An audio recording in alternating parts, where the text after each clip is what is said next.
Ya jelas dengan harga batu bara luar negeri yang cukup tinggi ya, secara global ini kan pasti akan meningkatkan pemasukan PNBP kita ya.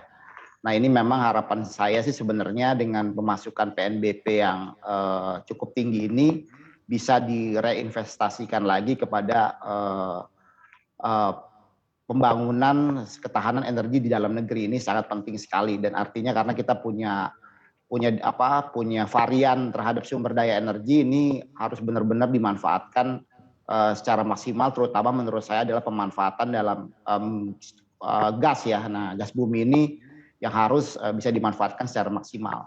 Nah, soal harga tadi ya ke dalam negeri, saya rasa sih sebenarnya bukan hanya dengan cara menaikkan capping, sebenarnya banyak bentuk insentif lain yang bisa dilakukan sehingga kepastian suplai dalam negeri ini bisa terjaga. Ini salah satu hal yang bisa kita lakukan, memberikan suatu insentif dalam konteks misal tax dan lain sebagainya, itu bisa dilakukan sehingga tetap ketersediaan untuk dalam negeri ini bisa menjadi prioritas. Saya rasa itu Mbak Arifah.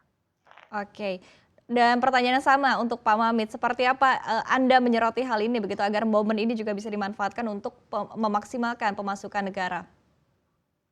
Ya, saya kira pemerintah saat ini sudah merevisi ya target produksi dari 550 juta ton menjadi 625, di mana penambahan ini memang khusus untuk dialokasikan semuanya Ya. untuk ekspor. Ya, jadi saya kira ini merupakan salah satu salah satu usaha yang sangat bagus bagaimana pemerintah bisa melakukan optimalisasi terkait dengan kenaikan harga batu bara saat ini. Hanya saja memang mungkin nanti Mas Angga bisa dorong teman-temannya sampai sejauh ini kan dari target kita sebesar 487,5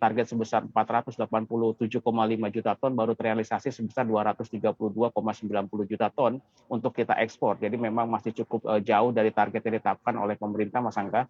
Jadi saya kira mungkin ini harus benar-benar dioptimalisasikan dan dimanfaatkan. Momentum ini tidak mungkin datang terus-menerus ya. Momentum ini mungkin kita tidak tahu sampai kapan karena memang tadi adanya penambahan ataupun permintaan yang cukup besar. Di sisi lain juga supply masih sedikit. Apalagi China juga dengan Australia hubungannya juga kurang baik.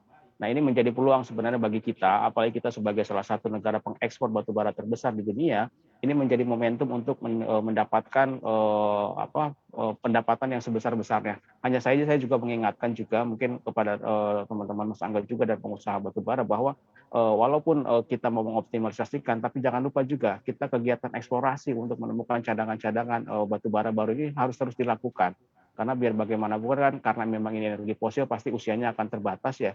Nah, jangan sampai nanti kita genjol-genjol sekarang, tetapi di akhir kita tetap menjadi kekurangan batu bara yang ini akhirnya menurut saya optimalisasi boleh kita lakukan.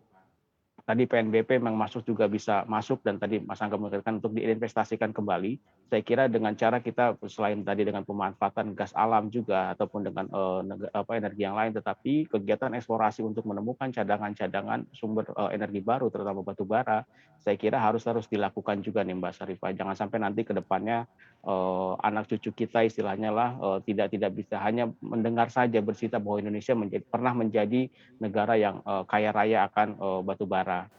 Jangan lupa unduh aplikasi CNBC Indonesia di Google Play Store dan App Store untuk ikuti terus perkembangan terkini terkait berita ekonomi dan bisnis.